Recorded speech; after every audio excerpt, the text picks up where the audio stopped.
All right, I'm answering on Quora question number 2. This is going to be an interesting one. We have a very interesting question. The question is, what should I do to build discipline in my life to actually do tasks that I think of doing instead of procrastinating? I know it just needs dedication and nothing will change if I don't apply it.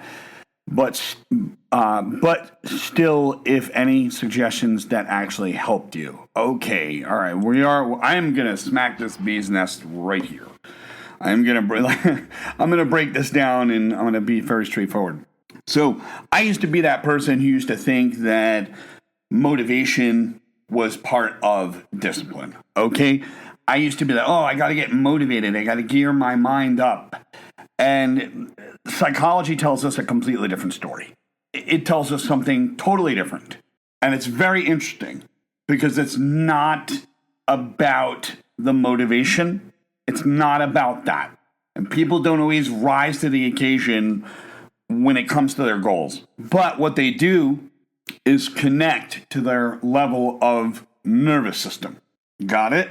Now, you can see this with a guy like David Goggins, for example, because his window of tolerance has been pushed. And that's what he has learned to do, is that he pushes his window of tolerance more and more with his nervous system. And some people say, well, when do you relax? When do you take a break? And that's the thing. It's not that he doesn't take a break, it's that his window of tolerance is stretching. He asked, of course, most people have to learn that they have to be able to take a break at some point. The body does need it, right? So if your body feels stressed out, totally overwhelmed, anxious, overstimulated, and it's chasing all of the dopamine that's out there, then guess what? Your brain will indeed protect its energy and avoid taking efforts. And that is exactly when the procrastination sinks right in. And it's not because a person's lazy. The old idea was, oh, they're lazy, they're just this. But that's not it, because if we go deeper and we strip the onion layers away, we start to realize that people are choosing comfort over the uncertainty of life, the aspects of life which you'll never have an answer to, the uncertainty at best.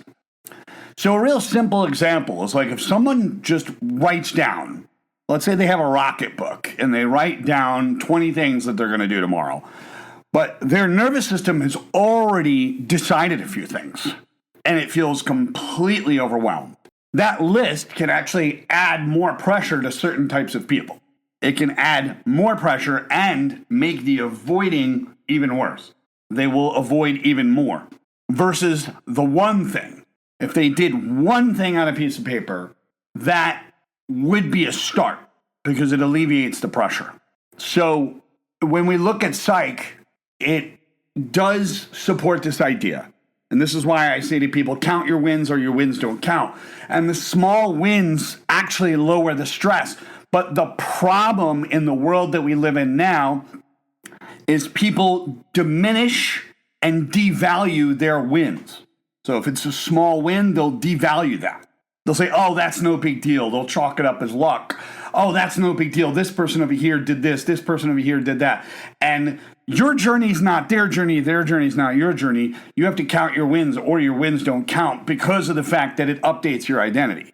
That's what's important.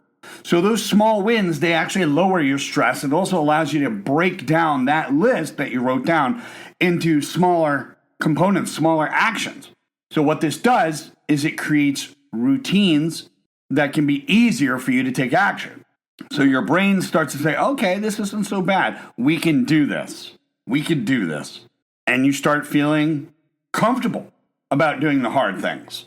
Not because there's 20 million things to do, but because you understand that you were able to take that one difficulty and shrink it down, make it smaller, make it manageable emotionally to a level where it's not outside of your comfort zone, but right to that edge where it's doable. That's what I want to share. So a lot of people think that, all right, if I just chop through this 20-page list, I'll be able to do it. Or when I'm calmer and I'm all regulated, I'm emotionally regulated, I can do it. That's what they have a tendency to do. So action itself creates evidence. It builds confidence, but what it does is train the nervous system. People have a tendency to bite off more than they can chew, and that's the whole reason why the whole the coaching culture comes into it.